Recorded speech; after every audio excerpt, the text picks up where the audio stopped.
Hi, welcome back to the Jack and Glenn channel. I'm Jackie. And I'm her husband, Glenn. He's my husband, Glenn. Yes, I am. Hey, before we get started on this review, Married at First Sight, season 11, episode number 8. Make sure you hit the subscribe button. Make sure you hit the bell notification. Make sure you check out our couple cam review when we do one. Sorry for those who were looking for couple cam last week. We just got a little bit busy, but we will do one this week. Also, if you like reading books or listening to the books in the car, make sure you check out our Audible link down below in the description so you can get a free 30-day subscription of Audible. Okay. All right. On you. Why is it on me? Where are we going to start? Amani and Woody. Amani and Woody. All right, let's go. Let's go. When we see Amani and Woody, they wake up together. They in their bed, they wake up together. It was Saturday morning that we found out. And Amani and Woody was like, yo, what we gonna do? I'm gonna fix you some breakfast. Woody was like, yo, this is, he said, I want to start some things or get some things, like basically tradition that we can do on Saturday mornings. He get the mimosa flowing. He cooked some eggs. He pull out the old Jenny-O turkey bacon. I don't know, I saw the green package. That's the best type of turkey bacon there is, baby. He pulled out the turkey bacon, and Woody fixed the breakfast for him and Amani, which was good. He enjoyed it. She enjoyed it. And the way that they sat there and just held hands, you can really tell that he's really feeling her. They're really in love, and that he loves her with his whole heart, man. And that's the thing about it. They're 12, 13 days in, Woody is really loving and embracing Amani, and they kind of compliment each other. They're good friends, and that's what I like about them too. Yeah, you forgot. He didn't just fix her breakfast. He had a gift for her. He had some flowers for her. That's right. He had some flowers. Excuse me. He had some flowers for her that was in a refrigerator that he pulled out and gave to her. Yeah. And she was like, "Oh, these for me? Who else they gonna be for?" Y'all the only two in an apartment. Who else? But not. Somebody might have sent it to them. He ain't giving it to nobody on the production team. No, but somebody might have sent it to her. No. Anyway. he gave her flowers, and she really appreciated those, and she really loved those. And I like them too. They're doing well. They're not Greg and Deanna, not yet, because we know Greg and Deanna this season really didn't have any hiccups or bumps. But I do see Woody and Amani having a bump down the road. But I think whatever bump they encounter, as Woody said, they're gonna be able to get through it because they know how to communicate with each other and they know how to talk. Yeah, they just basically, the recurring theme with them is they talked about just how easy it's been. Mm-hmm. They didn't expect it to be so easy for them to get along so well, for them to be so friendly. Later we see Woody talking to his friends, and he was like, I really like my wife. I'm attracted to my wife. I'm attracted to her more and more every day. And, he's just like, I'm enjoying it. And she said the same thing. They should be. I mean, they spend time together. They invite their friends over. They have tacos. And we the theme of those was tacos for the night. But they had tacos. They invited their friends over, and she was able to interact with Woody's friends, and he was interacting with her friends. And I think you said you liked where one of Woody's groommen came in and was like, oh, hi, I'm whatever his name was. I think it was Jason. It's John. John walked in and he was like, hey, she's like, hi, I'm Amani. He was like, I know, I met you at the wedding. Which I thought was good that he recognized her and she didn't, that they recognized each other. Then they played a game. Yes. Have you ever? Well, let's go back before that. Was that before or after that? Have you ever? So they came in and they're realizing, John said Woody is married. Yeah. Like, I've seen single Woody. I'm liking this married Woody. Yeah. His two friends are like, I like it. This is a change for him. I didn't know how he would adapt to it, but it looks like, it looks good on him. Like he was like, basically, I haven't seen you since the wedding. I haven't seen you out. I've seen you interact with just us. But Amani gave a hint that, Woody wanted to go out with his friends. She allowed him to go. Then she always like, hey, can I go too sometimes? So they know that he's been out, but he's been more at home with her. Well, I think what she said was, she was like, I don't have a problem with him going out. I'll be like, just let me know. Or I might be like, can I come too? So she basically was telling, I think it was Woody's cousin, when they talked, that I don't have a problem with him still hanging out or whatever. I'm not going to bind him up. Because his cousin was like, I didn't know how I was going to feel. about it, but you know. Which is good like because look at Woody's personality and how his friends. If you go back to the first episode when the casting special or whatever, when him and Miles told him that they were going to get married, and people thought, oh, Woody, you're not ready for this. He's proven a lot of those people wrong because he's shown and proven that he is ready for this. And you could tell that he was a person who liked to go out the nightlife, the party guy, but he's turning and changing into a homebody, which is not a bad thing. But he's spending time and enjoying his wife instead of trying to live his life as an individual. And cooking, because they had the whole taco night. Yeah. It was like they was trying to give Amani the credit. And Woody was like, hold on, I cooked a lot of this meat. I did a lot of this. Ain't nothing wrong with men cooking. Yeah. Oh, no, absolutely not. But, so they played Never Have I Ever. And in the, all the scenes where the friends got together, they played a game, but the game was mainly just for the married couples. It's for the married at first sight people. So, the Never Have I Ever is...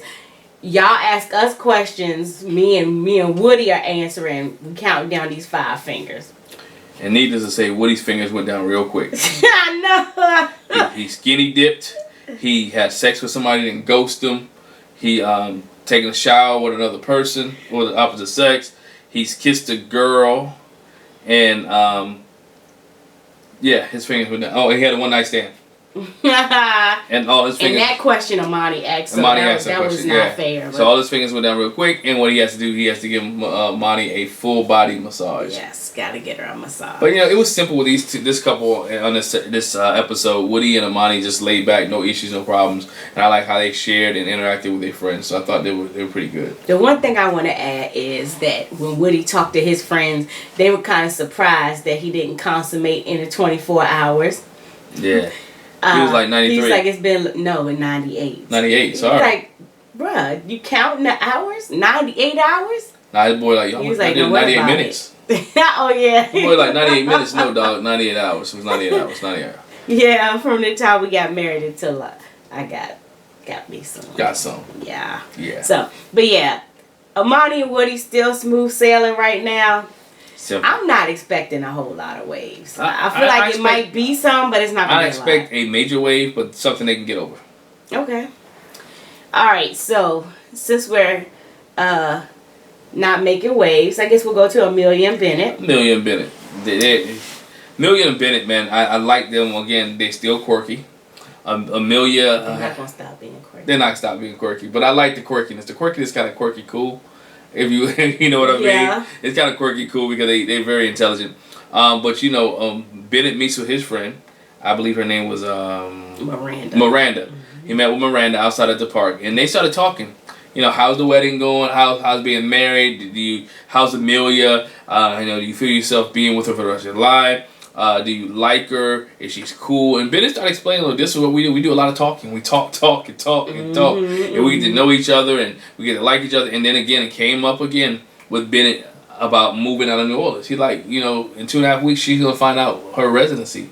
And Miranda was like, you going to leave? Like, it's going to be awkward for you to leave. It's going to be awkward with our group not having you. It's going to be awkward for you not being the center of attention. Would you leave New Orleans? And, to me, it seemed like I know they're real close friends, but it seemed like she had a little bit more than just friendship with Bennett. Like, it was really close. Like, not that she liked him, but it was like maybe kind of brother, sisterish, or cousin, but it was going to hurt her to see Bennett if he left. Right. I think it's like Amelia said when she was talking to her friend. It's like he's got a really close-knit friend group. Like, they've known each other for, like, years, like, grown up together. And so I think that's what she was saying. She was like, I wasn't sure how this wedding thing was going to work out. Looks like y'all are getting along pretty good. But I just don't know how I feel about you, leaving because she leaves. Because Bennett told her, I'm up for following her wherever she might go. His friend was like, oh. He's cool with it. One, he loves her. He really likes her. Mm-hmm. 2, she's going to make some decent money. And, he may not have to do all those mobile jobs. And he doesn't mind being a house dad. I mean, she's giving him everything he's asking for. And he doesn't mind following her. And it's simple. I think it's more about the first thing I mentioned, that he really likes Amelia and he wants to be with her. So he's willing to be a supportive husband. in her dreams and her endeavors, and that's nothing wrong with being a supporter of her. As he should be.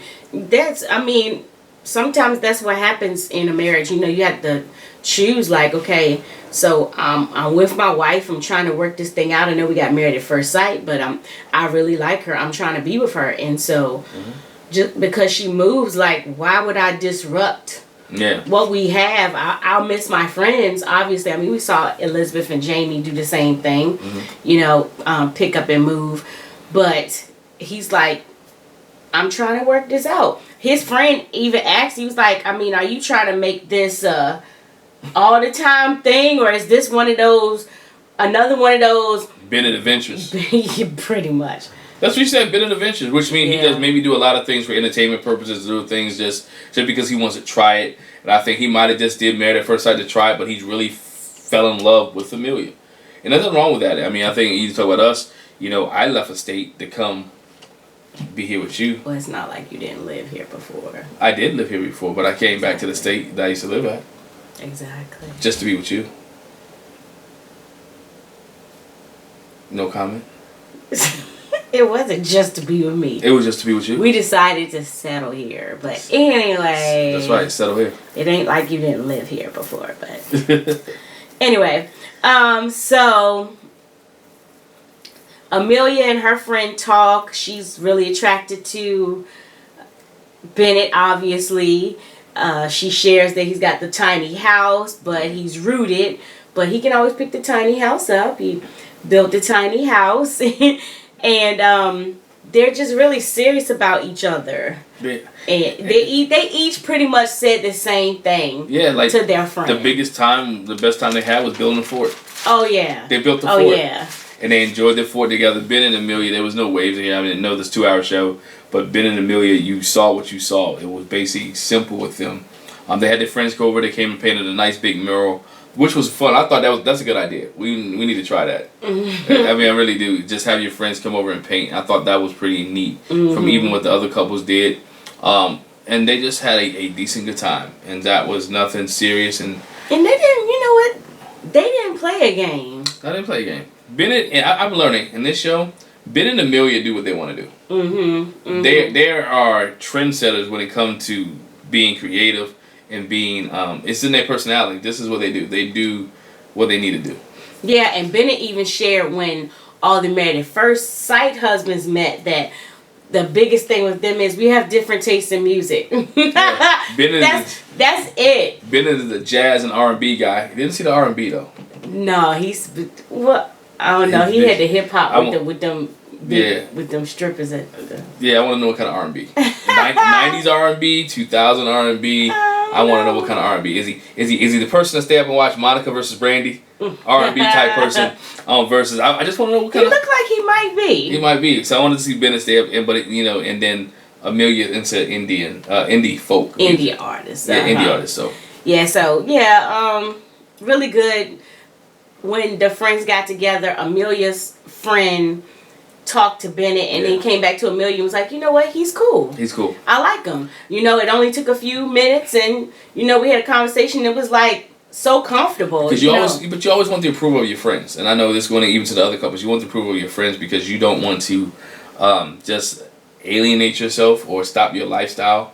Because you want the friends to be incorporated into your marriage. Because you want everyone to get along and be peaceful. So that was great for their point.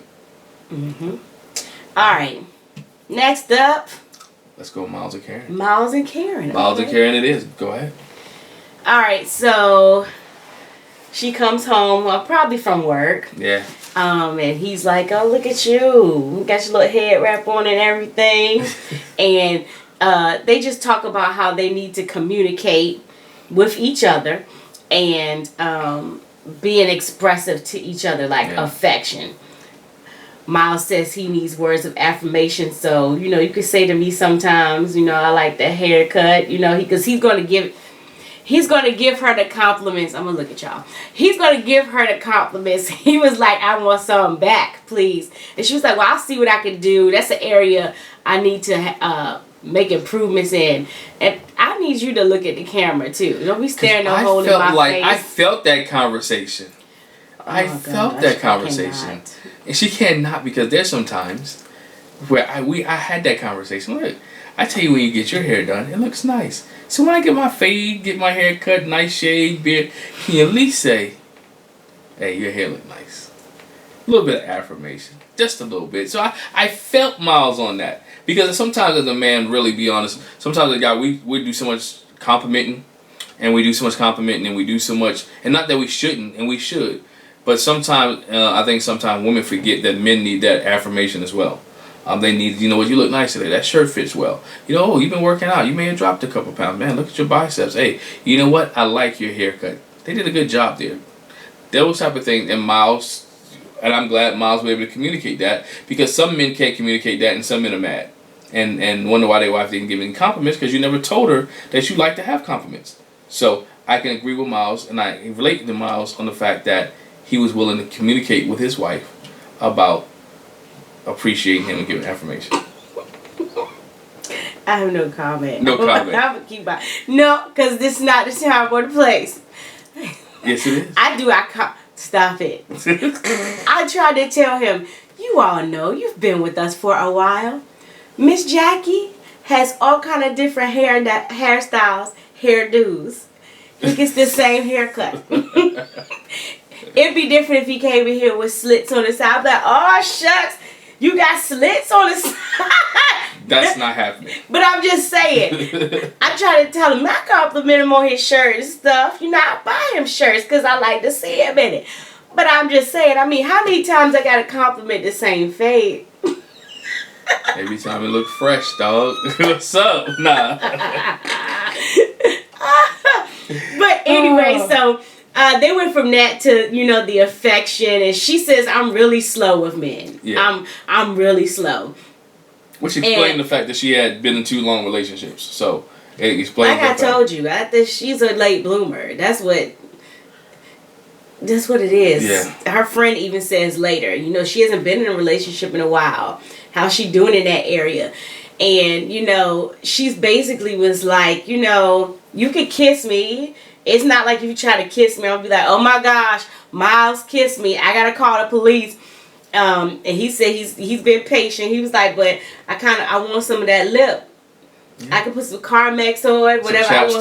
I want some of that lip. And then we find out later that he actually did get a kiss that night, because she tells Amelia when the women met up that, you know what, I did kiss Miles, and you're the first person I told. So it worked. He greased him up with some Carmex or some chapstick, and she kissed him, and she liked it.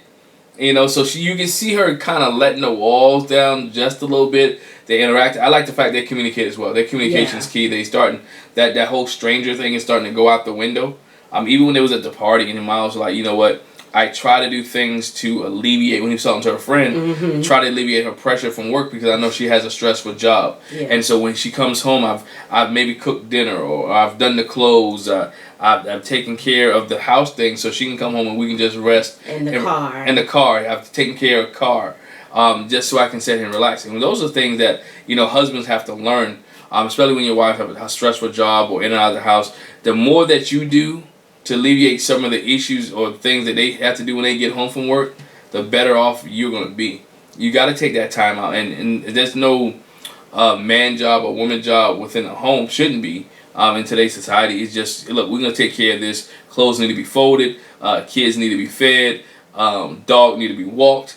Dishes need to be ran in the dishwasher. Trash need to be taken out. Okay, I'm home first. Let me take care of these things so we can have quality time and spend time with each other. But even though when Caitlin, Miles' sister, talked to Karen, they did come to an understand that Karen is the more traditional roles type of person. Right. So there, in that respect, you know, Miles is falling into that. Like Caitlin said, you know, he'll be into that. And she said Karen was nice, but she's just not sure if she's my brother's wife yet, because she said that Miles is a lover.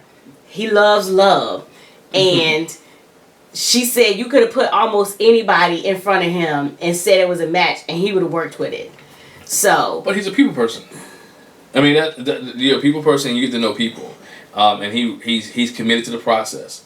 You know, like Karen's friend told Miles, you know, I need you to be be forthright, be ahead, take the lead. And that's what she needs. Karen mentioned earlier on the past previous episode that she needed somebody to take the lead. You know, she comes from a strong family. I think her mother alluded to it, where her dad is a strong-willed person, and that's what she grew up in. So daddy would take care of things. Daddy would probably take care of the car and take care of the things that he needed for her and the house stuff and all that. And so she needs that type of person to make her feel safe, to make her feel secure, and to make her have trust again for a man, because she's been hurt. And so as much as Miles can do those things, I think he'll be better off with Karen, and she'll begin to open up more because he's built that trust up, and she feels more comfortable with him as her husband. Yeah, I think Miles and Karen, they're gonna be all right. Yeah, I think they're gonna be all right. Yeah, I think they got one more bump to hit in the road, but I think they'll be fine. No more bump. All right, who we want to do next? Let's not wait for last. Let's go to Henry and Christine. Oh my God. Let's go to Henry and Christine. They're such a disaster. Look, Christine. We gotta have differing opinions. Yeah. When it comes to Henry and Christina, so. Look, I think Christina is, we see Christina and Henry inside the apartment. They're decorating the wall with pictures. They're doing things, and then it goes south. It's like she asked production, y'all help me out here. I mean, I've never seen that many people talk to her. We saw last season a lot of people talking to production. This year, she's telling production, like, I'm trying, y'all. I'm trying, but he's not giving me anything. Why are y'all telling me? Why are you sending me messages about playing games? Why are you sending me this? We come to find out that Christina's off this week from work. So she had the whole week. So she went grocery shopping. She did everything by herself. And he was like, "Oh, I Venmo the money to you," or whatever case may be. And then it goes into the money issue. How about, well, I didn't say anything the other night when I spent $70 on Mexican food. And so they go back and forth. It's like they're not having any conversation. And when they do have conversation, it's like Henry's just giving her just enough. And when he's trying to make conversation, Christina's like, "I just can't do it. It's awkward." I know it's TV show. I know it's production. And I know it's reality TV. But this reality right here, he sucks. Yeah. Basically, she's like, he sucks. It doesn't make any sense. Why am I initiating everything? I've told you, and you're initiating nothing. And it's not like she hasn't told Henry, I need you to be a little bit more forthright.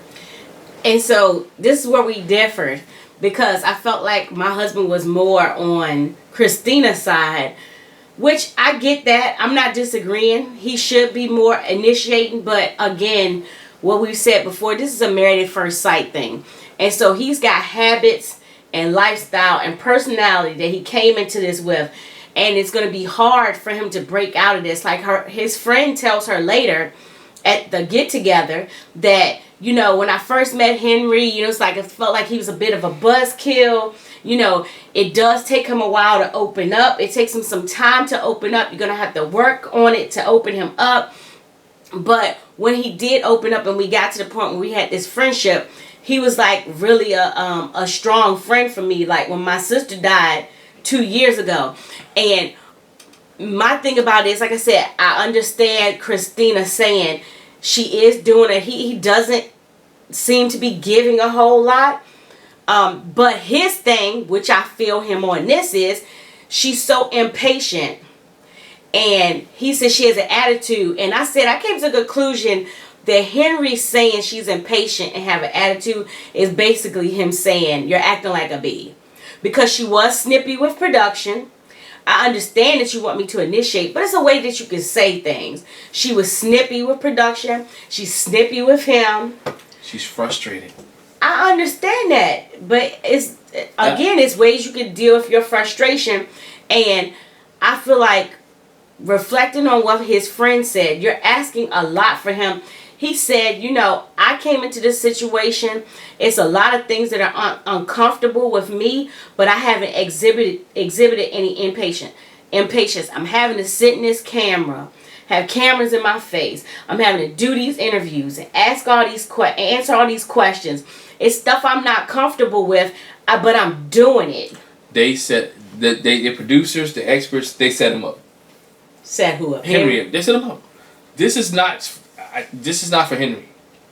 They set him up. They put a manufacture some drama for him and Christine. This is not for Henry. As he said, I would never done this in a million years. I wouldn't do this. And she said, so why did you? So why did you? So if you wouldn't do this in a million years, what made you do this? You're taking a spot away from somebody. You're hurting two people. Somebody who could have been on here, and then somebody who's looking for love. But they can't find love. He said he did it because his friends.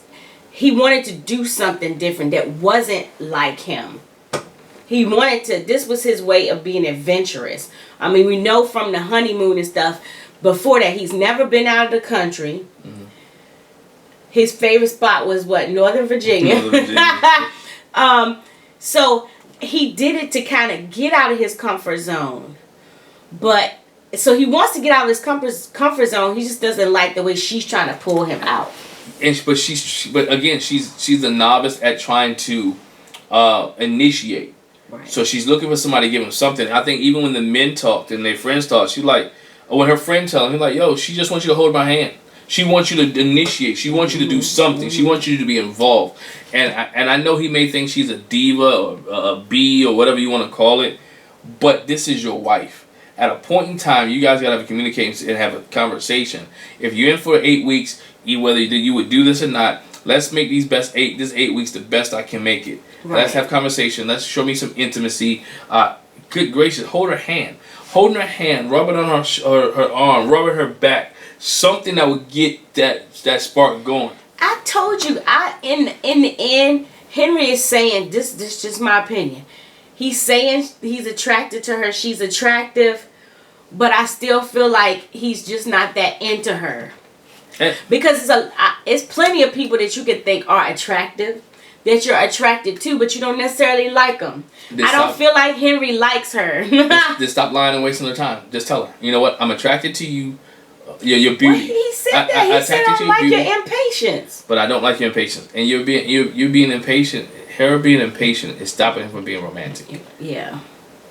And that's the where they're gonna have to underline. This is where, again, I say, when we see these things, and I know the producers talk to Pastor Cal and Dr. Pepper and that's when you bring the experts in. Yeah. And to have a conversation. Don't let this keep lingering on for weeks and no one's talking to them. Right. This is the expert moment. When Henry, we saw Henry walk out, and I need a moment. So next episode, we should be seeing Pastor Cal, or we should be seeing Dr. V, or we should be seeing Dr. Pepper to come in to help her. She just got tired. She's tired and frustrated of being the one initiating everything. That's her biggest issue. I know a lot of people out there don't like her, but can you imagine being in a relationship where you initiate everything? It's not comfortable. It's not cool. I guess it's the same. Or being in a marriage where you initiate everything. But it's a flip for her, because she says she's used to not being the aggressor or the initiator. So put it in this perspective. Maybe somebody she was with was tired of being the initiator and being aggressive. So I think for both of them, they kind of flipped both of them on their heads. Yeah. And are having them be something that they're not. So I don't know. It's rough. After they have the little argument or spat or whatever, Christina does come back and apologize. Yeah.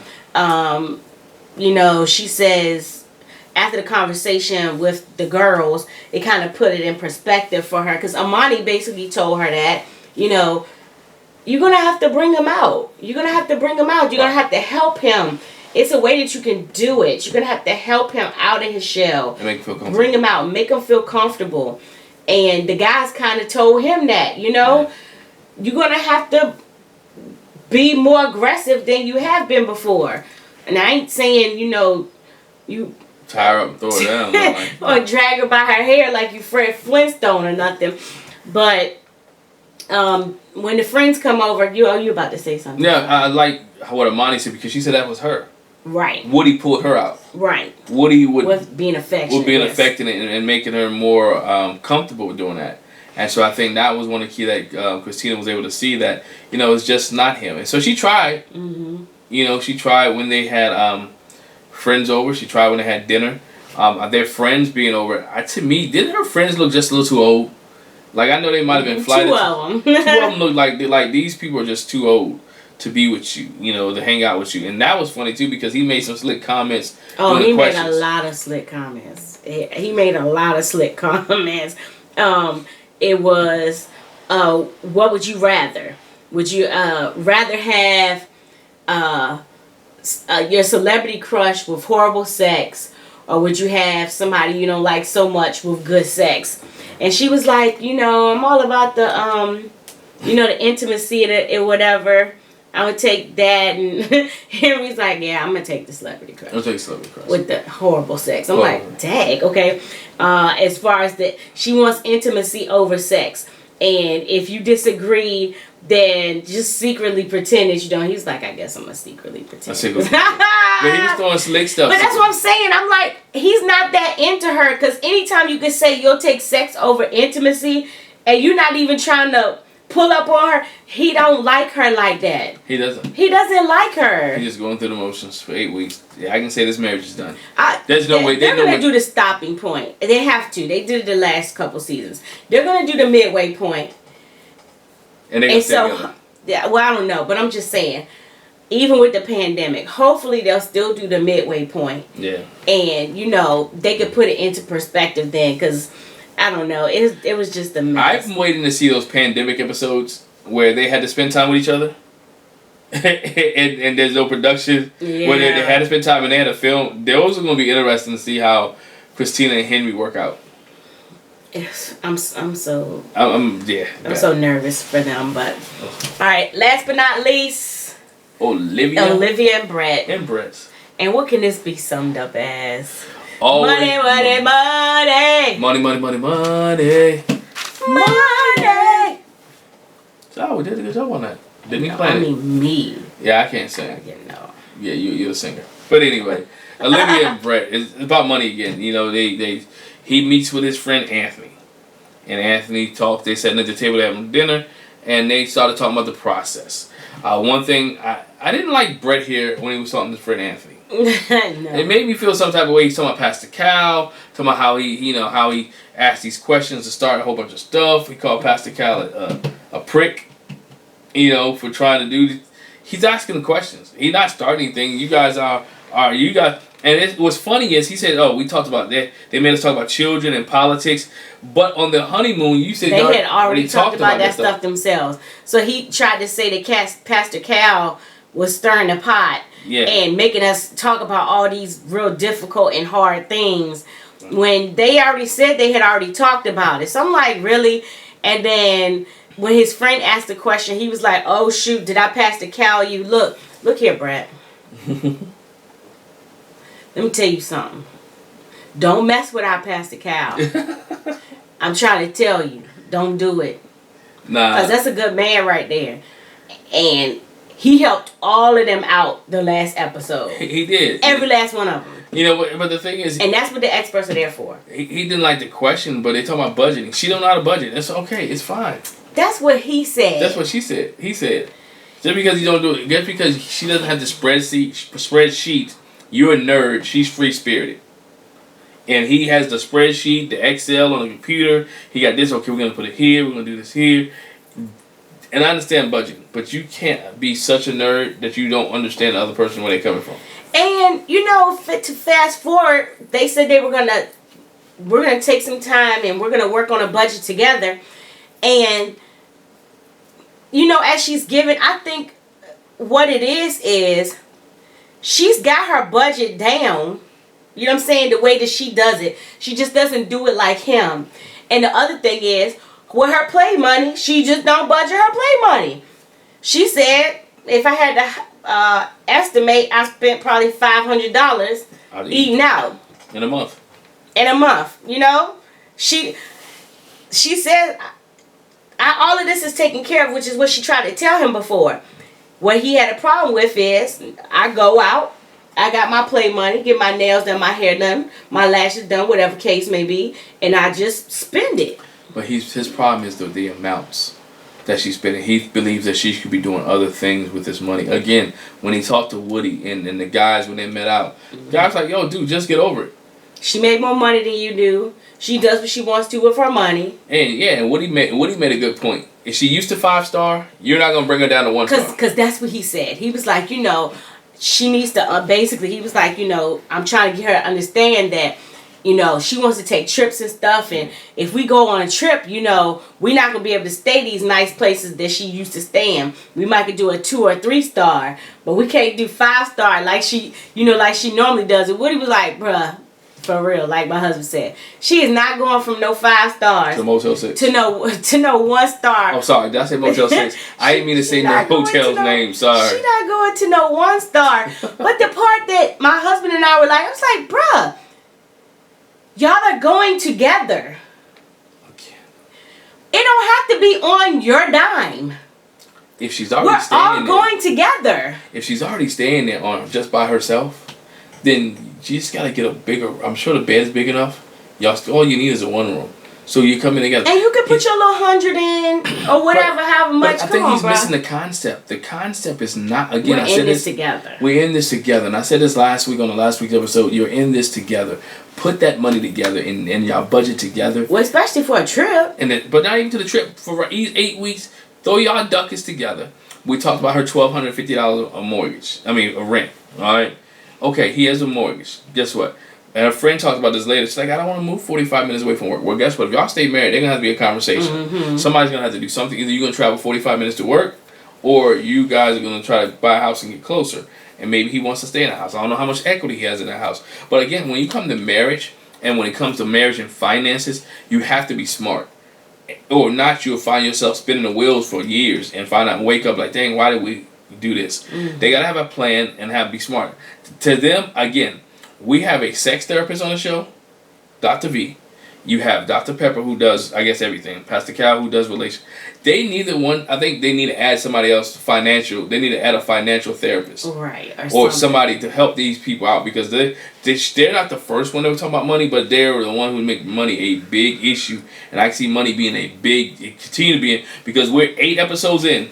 And ever since he found out that she make a lot of money, oh my gosh, he just cannot leave the money. He cannot let the money go. I'm hoping that after since they sat down and they did this budget thing, mm-hmm. that he'll be able to loosen up a little bit on the money talk. I hope so, because there's nothing wrong with having retirement. Nothing wrong with being a homeowner, owning your home. And owning your home means debt for the title. Owning your home goes to your net worth, because he brought up, it's good for me to see my net worth increase. Well, if you don't have any debt, right, because he said he'll live debt free, you got a decent net worth. And so you add money to it. The stock market is going to grow, but so much. It can go up and go down. So guess what? Your net worth will increase. And I understand paying your house. Do you know how much quicker you'll pay off your house if you and her put your money together? She's a nurse practitioner. Him and Anthony talked about that. So, a nurse practitioner. She's a drug nurse. She's a drug nurse. That's how they quantified this. That's not what it is. But. Yeah, so, again, put y'all stuff together. Have somebody talk to you about putting stuff together and managing that way. And you can do whatever you want. You can pay your house off that much quicker. You have much more added to your retirement and her retirement. Because if you're planning to stay married for a long time, guess what? The retirement belongs to both of y'all. So when you die, guess what? She gets it. And truth be told, I don't know if they're written in their divorce. If they're to get divorced, guess what? I think they're scared to put their money together. He's scared to put his money together because if it doesn't work out, she'll get half. I don't know. The one thing I can say is, though, too, is when they sat down and did the budget, I think it came more in perspective. Because, he cooked a nice meal, the steak and asparagus. And she said, well, I can see my food budget going down more if you cook like this. Because we'll be eating more at home. And he talked to her about meal prepping. You know how much money you could save eating out if you did your groceries like this or meal prep. And she was like, and then what we could do is we could shift that to some fun stuff. They talked about going bowling. To the zoo. And to the zoo and the Alley Cats bowling team. Yeah. So I think when they sat down and actually got a chance to talk, that's what I'm saying. I'm hoping we don't come back to this very soon, because the conversation looked productive to me. Yeah. He told her, if you do this like this, which makes sense, you don't have to spend all this on this. You can put it to this. Why don't you spend less eating out? And he was like, you could put that towards your principal on your house or whatever. Yeah, or your car. Yeah. Pay it off. So, he's teaching her money, which is great. I don't mind, nothing wrong with that. But they got my biggest issue that they don't come together and be on the same page financially with their money together and realize what they can do. You know, when they met their friends, she's like, I see a different side of Brett. I'm quiet, I'm reserved. He's loud and boisterous. He's loud and boisterous when he drinks. Yeah, and he sucked that bottle down. He sucked that bottle of beer down. And so that's, you know, her friend, like, he seemed like a nice guy. And they talked about the whole house thing, the money situation. She's like, look, just let it grow on you. Have the conversation, talk. You know, that's one of the things that I see with them is going to be a major issue. That he can't get past it. And she got, again, she's setting her ways, he's setting his ways. And they fail to realize that they're both married. And the two will become one. Something's going to have to happen. They're going to have to compromise some way. You can't both live in your apartment, his house, and your apartment, because that's why I love the show now, putting them in an apartment together. Absolutely. To make that decision, because we know in the previous episodes, they will pick a person's house to live in. Mm-hmm. Now they have an opportunity, 8 weeks, to decide where they're going to go, what they're going to do, instead of coming off the honeymoon and being forced to live somewhere, because that adds a lot more insecurities, a lot more stress and tension. Tension. So I'm glad they have a week there, and I think hopefully they will solve it and get it together and work it out. I just don't see Brett letting it go. I think Brett is looking at this. I think it's going to be something else. But I think he's looking at this as an experiment, not as something that he to do to be married for eternity. Maybe. I just don't. You could be right. But that's all for this one. It was a good episode. You had something else? No, nothing else. I just, just happy that Brett and Olivia, have some good moments. I just hopefully they can get it over with. I like Amelia and Bennett. If I had to do my top 5 this week, again, I'm gonna have to put Amani and Woody at number 1. Mm-hmm. Amani and Woody at number 1 still. I have to go Amelia in. No, I'm gonna go Karen. I'm going Karen and Miles, because they've really grown. And then I'm going Amelia and Bennett, because it's been consistent, stay the same. I'm going Olivia and Brett number 4, and Christina and Henry number 5, just because they just don't get along. For me, I think I don't even have top 5. I got top 4. This why? Because to me, I feel like Amelia and Bennett and Amani and Woody are tied for first place. Okay. That's why I said I think they're tied for first place. I'm really liking both of their vibes. And then I'm going to say Karen and Miles. Okay. I think she's getting better. I'm looking for them to, even though they gave us a preview for next week, that might be an issue, but I'm looking for them to be more affectionate. I'm hoping they'll get there. They did it during Truth and Dare, sat on the lap, kissing and stuff. Yeah. And so then Olivia and Brett, and definitely at the bottom, Christina and Henry. It's just a disaster. Top notch production. Maybe her and Michael from last season could get together.